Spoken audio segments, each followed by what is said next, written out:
Nós, aqui é uma visita muito importante sobre o momento que nós desarrollamos futebol. Atenção da organização madre, de maneira FIFA e CONCACAF, está dando um estímulo também na nosso clube, nós percorremos também para o clube por ter um encontro também com o presidente de CONCACAF e nós sabemos que o ministro de deporte, Helen Cruz, está trabalhando sumamente duro para mim com hopi de cancha deportivo que está em uma situação de necessidade grande de manutenção.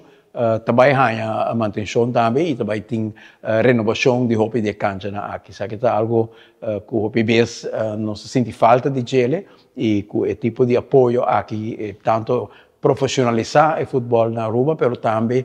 dar uma motivação que o equipe não sente, com uma facilidade, não tem atenção. Então, parte toch essencial de motivação. E pensei